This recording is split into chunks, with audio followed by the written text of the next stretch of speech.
Hello అండి అందరికీ. నేను మీ హరిత కంచర్ల వ్లాగ్స్. ఇప్పుడు నేను మీకు పెసర బియ్యం రవ్వ ఉప్మా ఎలా చేసుకోవాలో చూపిస్తున్నాను.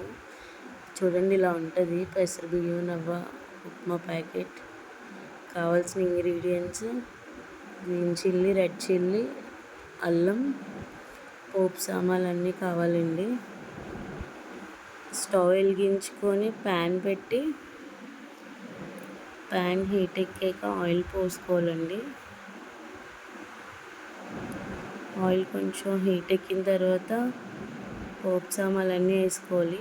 ఆవాలు, జీలకర్ర, మినపప్పు, శనగపప్పు.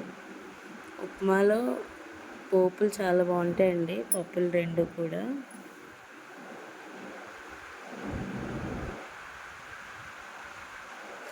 కరివేపాకు మిస్ అయింది, లేదు, సో అందుకే వేయలేదు. కరివేపాకు కూడా ఉంటే వేసుకోండి, చాలా బాగుంటుంది.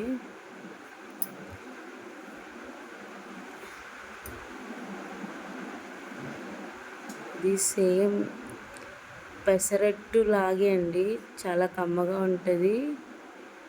ఉప్మా చేసుకునేటప్పుడు కొంచెం ఒక 2 టేబుల్ స్పూన్స్ ఆయిల్ కొంచెం ఎక్కువ వేసుకోండి, చాలా బాగుంటుంది.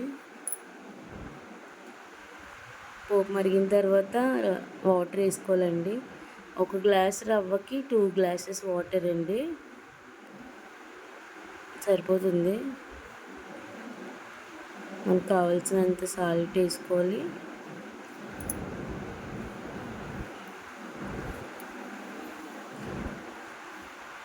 వాటర్ బాగా మరిగిన తర్వాత రవ్వ మనం ఆల్రెడీ మెజర్ చేసుకొని పెట్టుకుంటాం కదా, రవ్వ వేసుకోవడమేనండి, పెసర రవ్వ.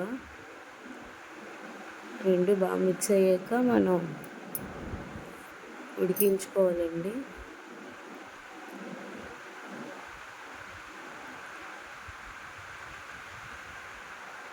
చాలా ఫాస్ట్గా అయిపోద్ది, చాలా తక్కువ ఇంగ్రీడియంట్స్ ఉంటే చాలు. రెగ్యులర్గా మన దగ్గర ఉండే వాటితో సరిపోతుంది. నూక మన దగ్గర ఉంటే చాలండి. ఇప్పుడు మార్కెట్స్లో కూడా ఈజీగానే దొరికేస్తుంది పెసర రవ్వ. ఆల్మోస్ట్ అన్ని షాప్స్లో కూడా ఉంటుందిలేండి, పెసర నూక అంటే అవైలబుల్గానే ఉంటుంది.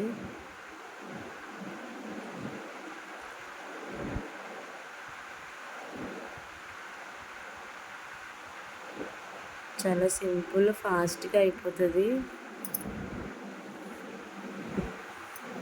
మా పిల్లలు దీన్ని గ్రీన్ ఉప్మా అని చెప్తారండి. మమ్మీ గ్రీన్ ఉప్మా చెయ్యి, మమ్మీ గ్రీన్ ఉప్మా చెయ్యి అని అడుగుతారు. కొంచెం పెసలు కదా, గ్రీన్ కలర్లో వస్తుంది, సో వాళ్ళు గ్రీన్ ఉప్మా అనే పేరు పెడతారండి.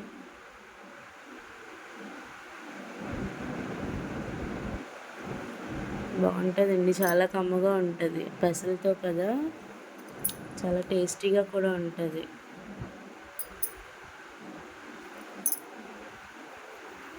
సింపుల్ ఇంగ్రీడియంట్స్తో ఫాస్ట్గా చేసేసుకోవచ్చు, తక్కువ టైంలోనే అయిపోతుంది. చూడండి, ఉప్మా రెడీ అయిపోయింది. ఉప్పిండి అని కూడా అంటారండి మాలోని, పెసర బియ్యం ఉప్పిండి అని కూడా అంటారు. మా పిల్లలు మేము గ్రీన్ ఉప్మా అంటాము. Thank you so much.